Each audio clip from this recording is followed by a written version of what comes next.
Good afternoon and welcome to the Midday News. Here's what we have in the bulletin. Quick action. 4 suspected car thieves arrested following high-speed chase along the Mandela Highway. Protest over poor road conditions in Spanish Town, St. Catherine. And later in sports, Shelly Fraser-Price and Sharika Jackson nominated for World Athletics Female Athlete of the Year. I'm Kalisha Williams, and here are the details. 4 car thieves have been arrested following a police chase on the Mandela Highway in St. Catherine this morning. The men allegedly robbed a woman of her motor vehicle moments before they were nabbed by the law enforcers. More in this report. A major roadblock on the busy Mandela Highway in St. Catherine Wednesday morning. 2 men face down on the asphalt as police officers comb through their possessions. This follows a robbery in the vicinity of 6 miles moments earlier. Sometime after 6 this morning, a lady was on her way to work along the Brayton Road when a motor car intercepted her. Men alighted from the car and demanded that she exit her car, and she did so. They also took her child from the vehicle, threw her on the ground, took her mother from the vehicle and threw her on the ground, and then they proceed with her motor vehicle.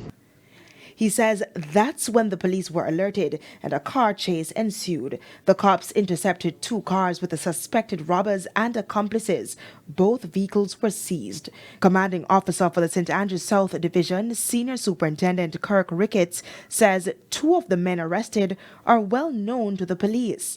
It is important to note that these 4 individuals that are currently in custody in relation to this incident, they're all from the St. Andrews South space.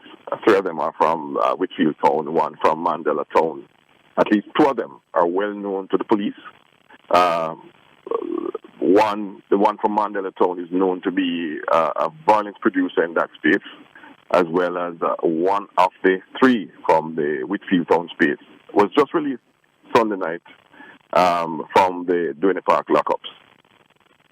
He was in custody on reasonable suspicion of gang-related activities. It was later discovered that the woman who was robbed is a police officer. She is currently being treated at the hospital. Superintendent Ricketts says the victim and persons of interest will be interviewed as investigations continue. Cody Ann Barrett, TVJ News. Another day of protest because of poor road conditions. This time, residents mounted roadblocks along Burke Road in Spanish Town, St. Catherine to vent their frustration with the authorities. We were told it has been 2 years now and nothing has been done to repair the roads. A placard bearing tirade over poor road conditions along Burke Road in Spanish Town, St. Catherine. The result of what residents described as their frustration boiling over. And why?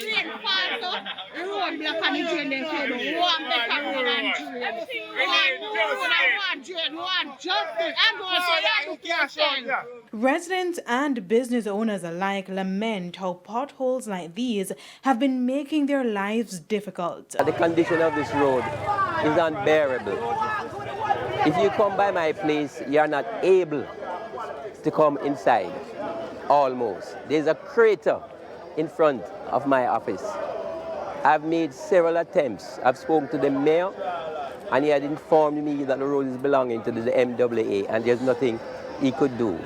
And so, from as early as 7 o'clock Wednesday morning, roadblocks were mounted along Burke Road, disrupting the flow of traffic and causing lengthy delays for scores of people. But the police were not having it. It is important for you to recognize that while you have the right to demonstrate, you do not have the right to block the road and to prevent passengers and motorists and pedestrians from going through freely. Yes? Right. Once you carry out your part, ensure that the place is not blocked, then we will be fine. However, the residents were adamant to get their message out. As the police cleared one section of the road, residents proceeded to other areas. Dennis Robotham is the president of the St. Catherine Chamber of Commerce. If it takes this kind of action to get attention to something that is more than badly needed in this town, I don't know who organized it this morning, but the chamber had in mind to do a protest, not exactly like this, but the fact is, this is 2 years going that we have been pressing, asking, doing all the necessary groundwork to find out when are we going to get this road fixed. We put that question to the Member of Parliament for the area, Denise Daly. Last time before we have the heavy rain, about 2 weeks ago, I was told that they were going to do some patching. I said patching cannot fix that road. It need overlaying, it need drainage. The government has been forced to increase security around stakeholders involved in aspects of the Bernard Lodge development project in St. Catherine. Now, this follows the demolition of 10 illegal structures built on agricultural lands located close to the Clifton community. Prime Minister Andrew Holness told Parliament on Tuesday that if the government did not intervene, a criminal organization would be allowed to flourish. There have been reports that the Klansman gang has been operating in the area, illegally selling land to people. So, out of an abundance of caution, a forward operating base was deployed to the area. The JCF increased its patrol. We increased our security around certain personnel. They might not even know that that has happened, but it has happened, to protect them. And we continue to give that coverage and blanket, just in case anybody want to think anyway.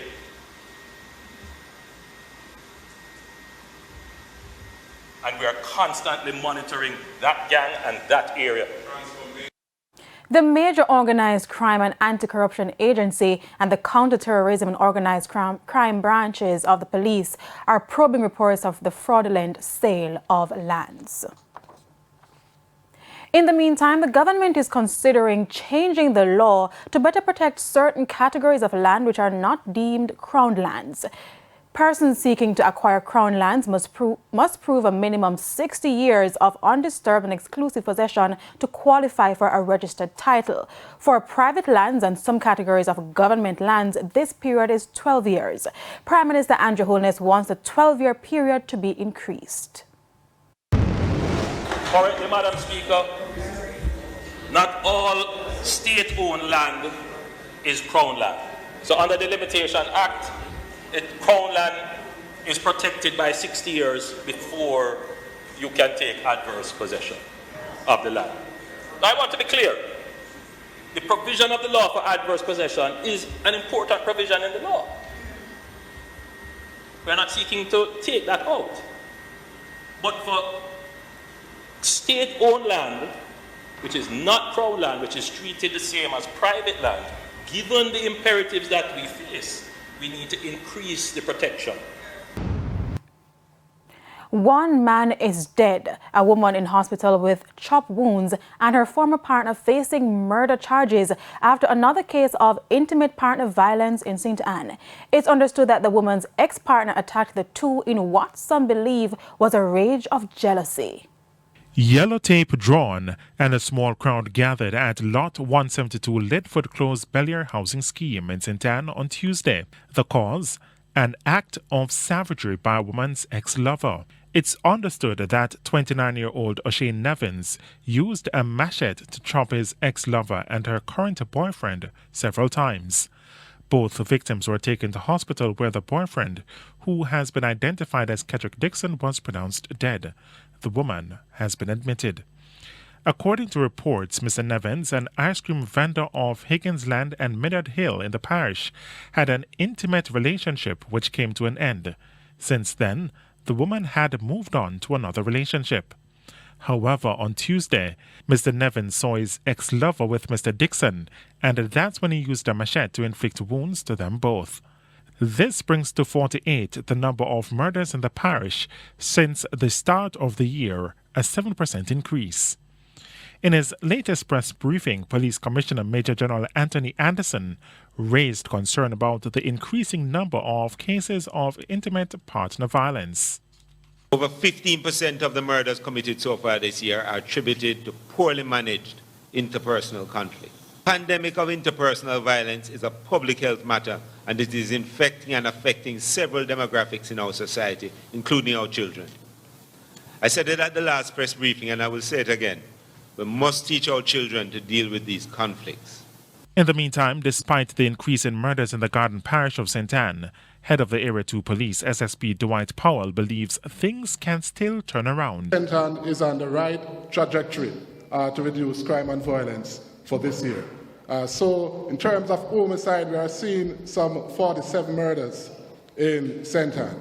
That is just +3 or 7% increase when compared to corresponding period last year. Of course, the most challenging of the three divisions in the area is St. Mary.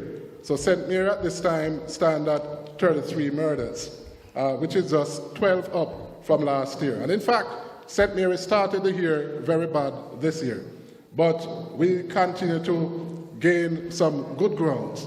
Machine Masters, TVJ News. Continuing the news now, while the country is still absorbing the changes of the Broadcasting Commission, more reactions on social media from music enthusiasts. Some are calling the ban a stifle to musicians' creativity and freedom of expression. Cody and Barrett reports. I was playing on the radio at 2 to 6 a.m. this week. That's on Friday on Zip 103 FM. Not so sure about the dancehall segments, however, some rules have changed. One disc jockey from radio station Zip FM joking about what to play during the dancehall segment following the ban from the Broadcasting Commission. It seems many others have also taken to social media ridiculing the ban by suggesting that artists will now have to transform their lyrical content to gospel. Dancehall producer Ramesh also took to social media saying while he is not in support of violence in music, he says, quote, Jamaica has one of the strictest regulations against music or own dancehall music and what is to be played, end quote. He added, quote, at this rate, no one will be listening to the radio soon because all that will be on the radio is international music, end quote.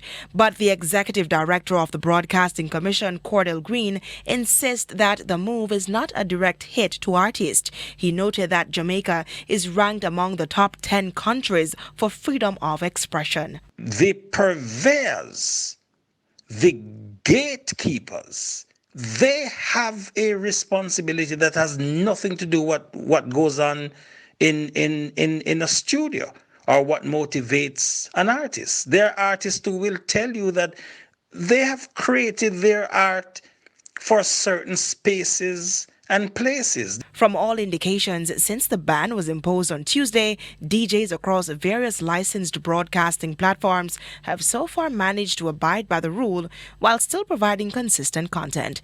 Cody and Barrett, TVJ News. It's now time for the Business Minute. Here's Cody and Barrett. In the financial world, Scotiabank Jamaica has been named Best Consumer Digital Bank 2022 by North American publication Global Finance Magazine.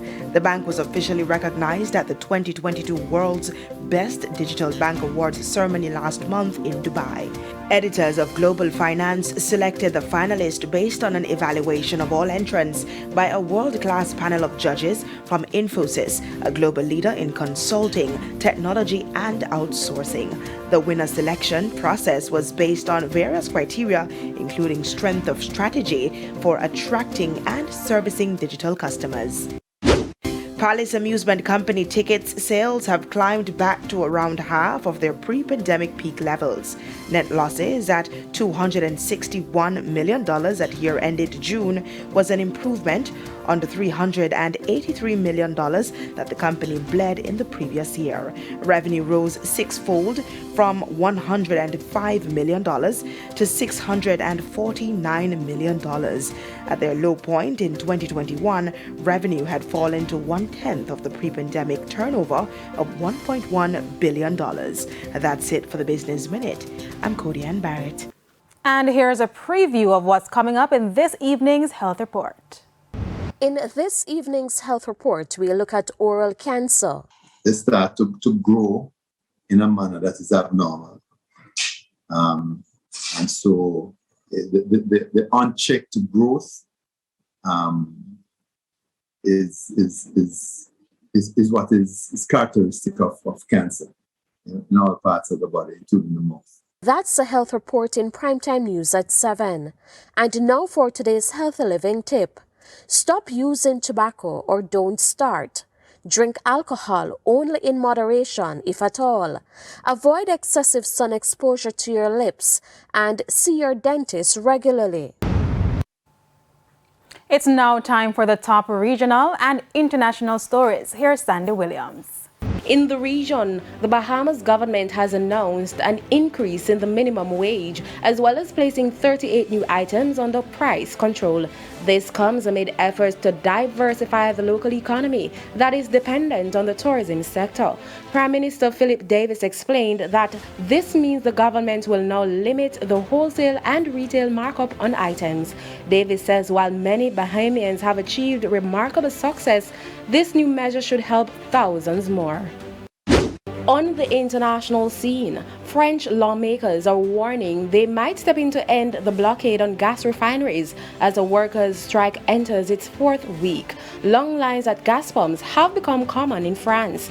31% of gas stations across the country are facing shortages, leading to rationing in some regions. Refinery workers are demanding a pay hike to cope with soaring inflation. Lawmakers are calling for talks between the workers' unions and energy companies to resume. And those were the top regional and international stories. I'm Sandy Williams.